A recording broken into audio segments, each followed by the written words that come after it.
जय हिंद, वंदे मातरम। नमस्कार साथियों, स्वागत है आपके अपने यूट्यूब चैनल अवतार स्टडी 7054 में। मैं पाल प्रवीण। आज के वीडियो में बात करेंगे सामान्य ज्ञान। सामान्य ज्ञान का प्रैक्टिस सेट 2 है और प्रैक्टिस सेट 1 हम अपलोड कर चुके हैं। आप प्लेलिस्ट में जाकर के देख सकते हैं। अगर आप आरआरबी ग्रुप डी एग्ज़ाम की तैयारी करते हैं तो उसके लिए वीडियो बहुत ही इम्पोर्टेंट होने वाला है। ग्रुप डी के लिए महत्वपूर्ण एमसीक्यू हैं। इस वीडियो के माध्यम से हम 25 एमसीक्यू कवर करेंगे जो बहुत ही इम्पोर्टेंट है। वीडियो के लास्ट में आप सभी से एक प्रश्न पूछा है जिसका आंसर आपको कमेंट बॉक्स में देना है। तो आइए मित्रों, शुरुआत करते हैं आज की क्लास के साथ। आज का पहला प्रश्न है, प्रसिद्ध कवि कालिदास किसके दरबार में रहते थे? बहुत ही इम्पोर्टेंट है। प्रसिद्ध कवि कालिदास किसके दरबार में रहते थे? सही आंसर इसका option number D, Chandragupta second. जो चंद्रगुप्त सेकंड था मित्रों, इसके दरबार में प्रसिद्ध कवि कालिदास रहते थे। आपने याद रखना है। आगे बात करेंगे, टीपू सुल्तान ने युद्ध के एंग्लो मैसूर में अपने प्राण त्यागे थे। बहुत ही इंपॉर्टेंट प्रश्न है। टीपू सुल्तान ने एंग्लो मैसूर में अपने प्राण त्यागे थे, यानी एंग्लो मैसूर का कौन सा युद्ध था जिसमें टीपू सुल्तान ने अपने प्राण त्यागे थे? तो सही आंसर है चौथे नंबर का युद्ध था जिसमें टीपू सुल्तान ने क्या किया था? अपने प्राणों को त्याग दिया था। राइट आंसर है एंग्लो मैसूर चतुर्थ। आगे बात करेंगे, डॉट डॉट कमी से क्वासियोरकर नामक विकार उत्पन्न होता है। बहुत ही इंपॉर्टेंट है। डॉट डॉट कमी से क्वासियोरकर नामक विकार उत्पन्न होता है। हाइड्रोजन, प्रोटीन, खनिज पदार्थ या फिर वसा? सही आंसर है इसका ऑप्शन नंबर बी, प्रोटीन की कमी से। प्रोटीन की कमी से क्वासियोरकर नामक विकार उत्पन्न होता है। आगे बात करेंगे, भारत के वित्त आयोग की नियुक्ति किसके द्वारा की जाती है? इंपॉर्टेंट प्रश्न है। भारत के वित्त आयोग की नियुक्ति किसके द्वारा की जाती है? सही आंसर है इसका ऑप्शन नंबर वी, भारत के राष्ट्रपति के द्वारा भारत के वित्त आयोग की नियुक्ति की जाती है। आपने याद रखना है। इंपॉर्टेंट प्रश्न है मित्रों, बहुत ही इंपॉर्टेंट। आगे बात करेंगे, निम्नलिखित में कौन सी एक प्राकृतिक आपदा नहीं है? बहुत ही इंपॉर्टेंट है। निम्नलिखित में कौन सी एक प्राकृतिक आपदा नहीं है? भूकंप, बाढ़, न्यूक्लियर विस्फोट, ज्वालामुखी विस्फोट? तो प्राकृतिक आपदा नहीं है। सही आंसर है इसका ऑप्शन नंबर सी, न्यूक्लियर विस्फोट। न्यूक्लियर विस्फोट मित्रों यह प्राकृतिक आपदा नहीं है। बाकी भूकंप, बाढ़ और ज्वालामुखी विस्फोट ये प्राकृतिक क्या है मित्रों? आपदा है। लेकिन न्यूक्लियर विस्फोट ये मानव के द्वारा किया जाएगा तभी होगा। आगे बात करेंगे, निम्नलिखित नदियों में कौन सी नदी गंगा की सहायक नदी नहीं है? यहाँ पर 4 नदियाँ दे रखी हैं और इसमें पूछा गया है कि इनमें से कौन सी नदी गंगा की सहायक नदी नहीं है? सही आंसर है इसका ऑप्शन नंबर है इंद्रावती। जो इंद्रावती नदी है मित्रों ये गंगा की सहायक नदी नहीं है। बाकी आपकी सोन नदी, गोमती है यहाँ पर, और यमुना, ये मित्रों क्या है? ये तीनों गंगा की सहायक नदी हैं। आगे बात करेंगे, फोटोग्राफिक फिल्मों को डेवलप करने में प्रयुक्त किया जाने वाला रसायन कौन सा है? बहुत ही इंपॉर्टेंट प्रश्न है। फोटोग्राफिक फिल्मों को डेवलप करने में प्रयुक्त किया जाने वाला रसायन कौन सा है? सही आंसर है इसका option number A, Rajat bromide. जो रजत ब्रोमाइड होता है मित्रों ये फोटोग्राफिक फिल्मों को डेवलप करने में प्रयुक्त किया जाता है। आपने याद रखना है। आगे बात करेंगे, वर्ष 2011 की जनगणना के अनुसार निम्नलिखित में से किस राज्य में बालक बालिका अनुपात सबसे कम है? इंपॉर्टेंट प्रश्न है। वर्ष 2011 की जनगणना के अनुसार निम्नलिखित में से किस राज्य में बालक बालिका का अनुपात सबसे कम है? क्वेश्चन नंबर 8 है। सही आंसर है इसका मित्रों ऑप्शन नंबर डी, हरियाणा का। अगर वर्ष 2011 की जनगणना के अनुसार बात करें तो यहाँ पर बालक और बालिका का अनुपात सबसे कम है, यानी बॉय एंड गर्ल का जो अनुपात है मित्रों वह कैसा है? सबसे कम है। आपने याद रखना है किसके अनुसार? 2011 की जनगणना के अनुसार। अगला प्रश्न है, प्रायद्वीपीय भारत का दक्षिणतम बिंदु कन्याकुमारी है। कर्क रेखा के उत्तर में, भूमध्य रेखा के दक्षिण में, मकर रेखा के दक्षिण में या भूमध्य रेखा के उत्तर में? प्रायद्वीपी भारत का दक्षिणतम बिंदु कन्याकुमारी है। तो कन्याकुमारी जो बिंदु है मित्रों, ये कर्क रेखा के किस ओर है? ऊपर है, नीचे है, दाएं है या फिर बाएं है? सही आंसर इसका ऑप्शन नंबर डी, भूमध्य रेखा के उत्तर में। कहाँ पर मित्रों? भूमध्य रेखा के उत्तर में, अपनी याद रखना है। आगे बात करें, तिब्बत की सेंगपो नदी भारत के किस नाम से जानी जाती है? तिब्बत की सेंगपो नदी भारत में किस नाम से जानी जाती है? क्वेश्चन नंबर 10 है, सही आंसर है ऑप्शन नंबर सी। जो तिब्बत की मित्रों सेंगपो नदी है, ये भारत में यमुना नदी के नाम से जानी जाती है, अपनी याद रखना है। कहाँ से आई है? तिब्बत से। अगला प्रश्न है, मुगल साम्राज्य की राजधानी को आगरा से दिल्ली स्थानांतरित किया गया था।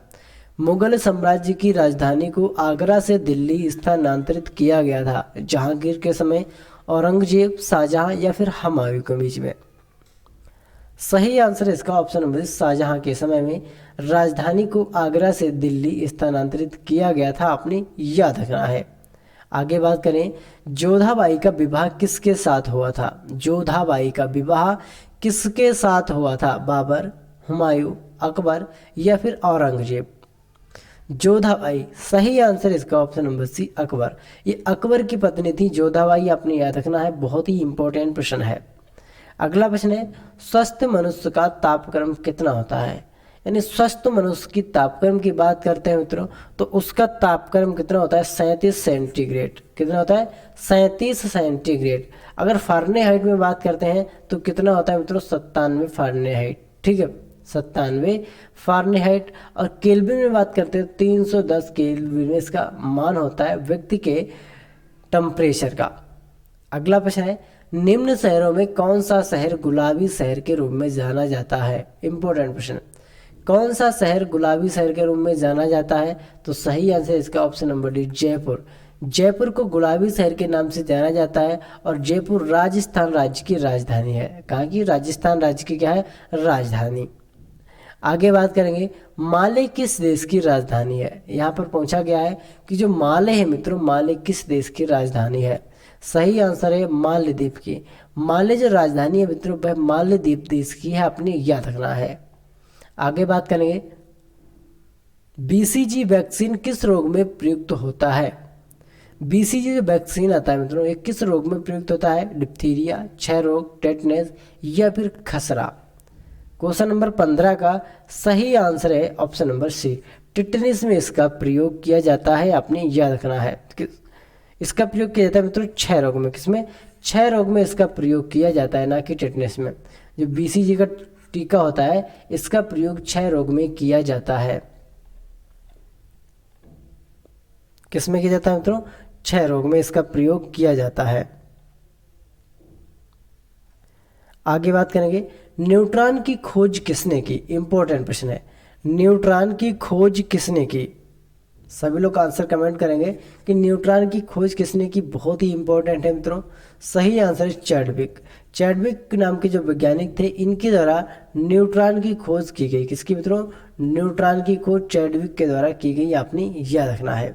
आगे बात करेंगे, इंसुलिन के अति स्रवण से कौन सा रोग होता है? इंसुलिन के अति स्रवण से कौन सा रोग होता है? सही आंसर है इसका ऑप्शन नंबर वी, हाइपोलाइसीमिया। जो हाइपोगलाइसीमिया मित्रों, ये इंसुलिन के अति स्रवण से होता है, अपनी याद रखना है। आगे बात करें, विश्व पर्यावरण दिवस कब मनाया जाता है? बहुत ही इंपॉर्टेंट प्रश्न है। विश्व पर्यावरण दिवस कब मनाया जाता है? सभी लोग आंसर कमेंट करेंगे जल्दी से जल्दी। सही आंसर इसका ऑप्शन नंबर डी, 5 दिसंबर को विश्व पर्यावरण दिवस मनाया जाता है, अपनी याद रखना है। कब मित्रों? 5 दिसंबर को विश्व पर्यावरण दिवस। क्वेश्चन नंबर 18 है, सही आंसर इसका 5 जून को मित्रों, 5 जून को विश्व पर्यावरण दिवस मनाया जाता है, आपने याद रखना है। 5 जून को, कब मित्रों? 5 जून को विश्व पर्यावरण दिवस मनाया जाता है। आगे बात करेंगे, रणथंभौर राष्ट्रीय उद्यान किस राज्य में स्थित है? बहुत ही इंपॉर्टेंट प्रश्न है। क्वेश्चन नंबर 19 है, रणथंभौर राष्ट्रीय उद्यान किस राज्य में स्थित है? सही आंसर है राजस्थान राज्य में आपका रणथंभौर राष्ट्रीय उद्यान स्थित है, आपने याद रखना है। इंपॉर्टेंट प्रश्न है, वेरी इंपॉर्टेंट, नोट इस पे स्टार बना लेना है और इंपॉर्टेंट लिख लेना है। आगे बात करेंगे, निम्नलिखित में से किसे भारत रत्न नहीं मिला। तो यहाँ पर बात करते हैं कि 4 ऑप्शन दिए हैं आपके सामने और यहाँ पर पूछा गया है कि किसको भारत रत्न नहीं मिला। क्वेश्चन नंबर 20 है, सही आंसर इसका ऑप्शन नंबर डी वाला बीपी सिंह। बीपी सिंह को भारतीय रत्न नहीं दिया गया, आपने याद रखना है। जो भारत रत्न है मित्रों वह बीपी सिंह को नहीं दिया गया, अटल बिहारी वाजपेयी, मदन मोहन मालवीय या डॉक्टर भीमराव अंबेडकर सभी को दिया गया, लेकिन बीपी सिंह को नहीं मिला। आगे बात करेंगे, भारत के चुनाव आयोग का गठन कब किया गया था। ये भी बहुत ही इंपॉर्टेंट प्रश्न है, चुनाव आयोग का गठन कब किया गया। सही आंसर इसका ऑप्शन नंबर बी 1950 में भारत के चुनाव आयोग का गठन किया गया था, आपने याद रखना है। अगला प्रश्न है, love story डैच touch my heart के लेखक कौन है। Love stories that touch my heart के लेखक कौन है, इंपॉर्टेंट प्रश्न है। एक पुस्तक है मित्रों, इसके लेखक कौन है यहाँ पर हमसे पूछा गया है। सही आंसर है इसका option number A Amitabh Ghosh. Amitabh Ghosh के द्वारा love story that touch my heart के लेखक हैं, आपने याद रखना है, दैट टच माई हार्ट के लेखक। आगे बात करेंगे, किस मुगल सम्राट ने सर्वप्रथम मराठों को उमरा वर्ग में सम्मिलित किया था। किस मुगल सम्राट ने सर्वप्रथम मराठों को उमरा वर्ग में सम्मिलित किया था। सही आंसर है, सभी लोग आंसर जो है मित्रों कमेंट करते जाएंगे। किस मुगल शासन ने सर्वप्रथम मराठों को उमरा में किया था।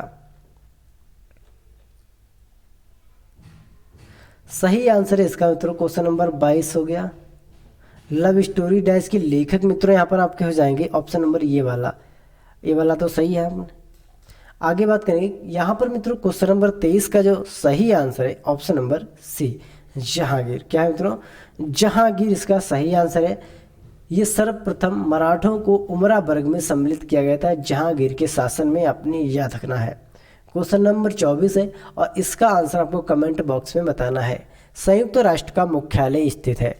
अब संयुक्त राष्ट्र के मुख्यालय की बात करते हैं मित्रों, ये कहाँ पर स्थित है, आपको आंसर कमेंट करना है और साथ में ये भी बताना है कि आपको हमारी क्लास कैसी लगी। अगर क्लास पसंद आई है तो क्लास को लाइक शेयर और चैनल को सब्सक्राइब जरूर करें।